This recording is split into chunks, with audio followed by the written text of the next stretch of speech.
Hello everyone, Ankit here and today we're gonna talk about Money Heist Season 1 Episode 1। अच्छे से episode 1 का break down करेंगे। तो series के स्टार्टिंग में हमें एक कैरेक्टर दिखाई जाती है जिसका नाम होता है टोक्यो एंड टोक्यो हमें बताती है उसने यहाँ पे टोटल 15 बड़ी चोरियां की है, बट लास्ट 10 दिन से वो छुपी हुई है, इधर उधर भटक रही है, इधर उधर छुपी हुई है पुलिस से, क्योंकि लास्ट चोरी के टाइम पे उसके बॉयफ्रेंड को सिक्योरिटी गार्ड ने मारी थी गोली। उसी सिक्योरिटी गार्ड को टोक्यो ने गोली मारी एंड वो यहाँ पे एक चोर से बन गई एक कातिल। अब यहाँ पे 10वें या 11वें दिन वो बाहर निकलती है अपनी वैनिटी वैन से तैयार होके एंड वो जाती है अपनी मम्मी को कॉल लगाती है कि मम्मी बोलती है ये सब क्या चल रहा है, तो वो बताती है आपने देखा ही होगा न्यूज़ में क्या चल रहा है। फिर टोक्यो बताती है कि मैं यहाँ से अब दूर जाने वाली हूँ। इमोशनल होके उसकी मम्मी बोलती है क्या तुम ऐसे ही बिना मिले जाने वाली हो, तो टोक्यो उनसे मिलने के लिए बोलती है, उनको पूछती है क्या तुम अकेले हो, अगर अकेले हो तो सामने वाले किराने की शॉप है उस किराना स्टोर पे आ जाओ, मैं वहीं पे आपको मिल जाऊंगी। एंड यहाँ पे टोक्यो कॉल रख के निकलने वाली होती है, पीछे से एंट्री होती है प्रोफेसर की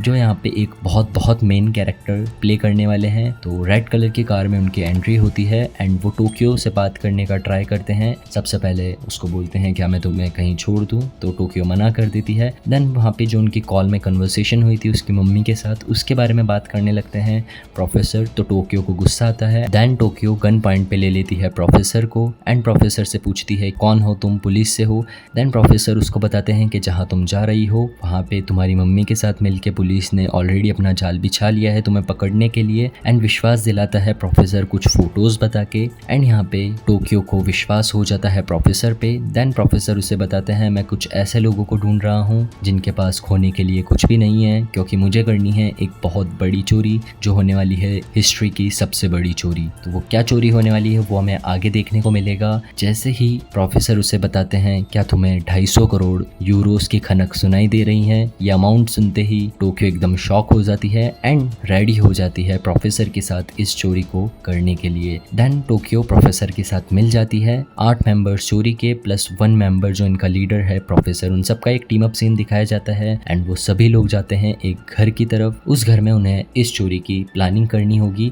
वहाँ पे सब लोग बैठ जाते हैं एंड प्रोफेसर अपना लेसन स्टार्ट करते हैं इस चोरी का लेसन 1। 5 महीने तक हम इसकी प्लानिंग करेंगे एंड देन इस चोरी को अंजाम देंगे। कुछ लोग उनसे पूछते भी हैं कि इतने बड़े टाइम तक प्लानिंग, ये कुछ समझ में नहीं आया, बट प्रोफेसर उन्हें बताते हैं कि इतिहास की सबसे बड़ी चोरी होने वाली है। इस चोरी को करने के बाद तुम्हें, तुम्हारे बच्चों को, उनके बच्चों को कभी भी पैसा कमाने की जरूरत नहीं रहेगी। फिर प्रोफेसर यहाँ पे सभी लोगों को कुछ रूल्स बताते हैं जो उन्हें फॉलो करने होंगे। सबसे पहला रूल, कोई भी किसी का रियल नेम नहीं जानता एंड किसी को भी अपना रियल नेम नहीं बताना है। सेकंड रूल, किसी को भी अपनी पर्सनल बातें एक दूसरे से शेयर नहीं करनी है। एंड थर्ड रूल, सबसे मेन रूल, किसी के साथ कोई भी तरह का रिलेशन क्रिएट नहीं करना है। फिर यहाँ पे प्रोफेसर बोलता है सभी लोगों को एक एक नाम सेलेक्ट करने के लिए, कोई भी नाम किसी भी तरह का। फिर यहाँ पे सब लोग डिसाइड करते हैं सिटी का नेम सेलेक्ट करने के लिए। फिर हमें टोक्यो एक एक करके सभी लोगों के बारे में बताती है। सबसे पहले खुद का नाम टोक्यो सेलेक्ट करती है। उसके पीछे जो बैठा है वो है बर्लिन। बर्लिन एक बहुत बड़ा चोर होता है जिसने बहुत बड़ी चोरियां की है, जिसने बहुत बेशकीमती हीरे जवाहरात की चोरी की होती है एंड बर्लिन होता है इस चोरी का इंचार्ज। फिर दिखाए जाते हैं मॉस्को जो काम करते थे खदान खोदने का, बट उनके दिमाग की बत्ती जली एंड वो खदान खोदने की जगह दुकान खोदना शुरू कर देते। एंड फिर उनके पीछे बैठा लड़का टैनवर, नशेड़ी बट चोरियों का उस्ताद। फिर उसके पीछे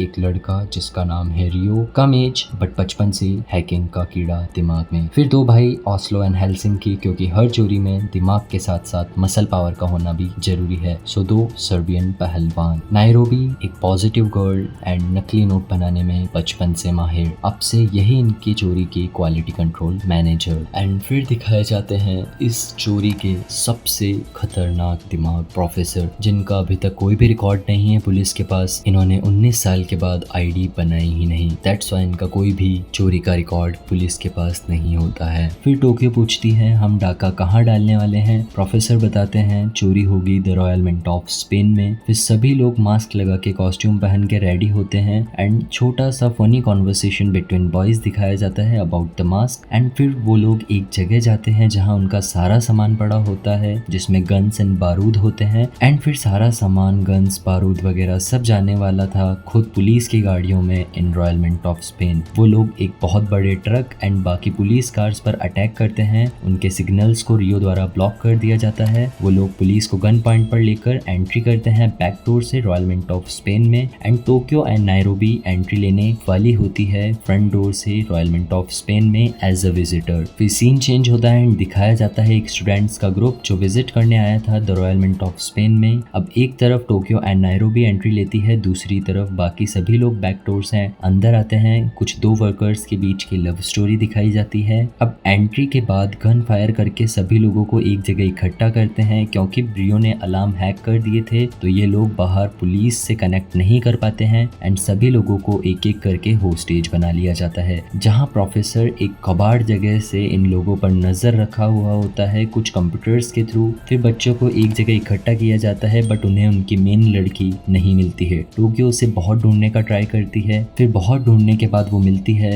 वॉशरूम में उसके बॉयफ्रेंड के साथ। अब सभी लोगों को एक जगह इकट्ठा करके उनकी आंखों पर पट्टी लगा दी जाती है। एंड फिर बर्लिन बोलता है आज से यहाँ के करता धरता हम ही होने वाले हैं। उन सभी होस्टेजेस का मोबाइल लेकर मोबाइल के पीछे उनका नाम लिख के एक बोर्ड पर सभी मोबाइल्स को चिपका दिया जाता है। एक तरफ बर्लिन सभी लोगों को समझाता है, वहीं दूसरी ओर मॉस्को रॉयल मिंट की एक बड़ी तिजोरी को अपनी हाई स्किल्स के साथ खोल देता है। एंड तिजोरी में उन्हें मिलता है बहुत सारा पैसा जिसे देखकर डेनवर तो मानो जैसे पागल हो गया था। बट मॉस्को उसे समझाता है। उन दोनों के बीच में एक छोटी सी इमोशनल कॉन्वर्सेशन भी दिखाई जाती है। दूसरी ओर वो लोग अपना टेलीफोन लाइन कनेक्शन बैठाते हैं प्रोफेसर के साथ बात करने के लिए। एंड वहीं हमें एक दिन पहले की रात को हुई टोक्यो एंड रियो के बीच की कॉन्वर्सेशन बताई जाती है जहां रियो एक लॉकेट देता है टोक्यो को जिसमें उसका रियल नेम लिखा होता है। एंड कहानी शिफ्ट होती है करंट टाइम में। अब वो लोग प्लानिंग के हिसाब से पैसों का बैग लेकर रेडी रहते हैं मेन डोर के सामने। अलार्म्स को एक्टिवेट करते हैं एंड पुलिस के आने का इंतजार करते हैं। अब इनका प्लान था ये लोग बाहर निकलेंगे, गोलियां चलाएंगे एंड पुलिस आएगी, इन पे रिवर्स फायरिंग करेगी एंड ये लोग फिर से अंदर आ जाएंगे ताकि पुलिस को ऐसे लगे ये लोग बस चोरी करने आए थे एंड पुलिस के आने एंड गोली चलाने की वजह से ये फिर से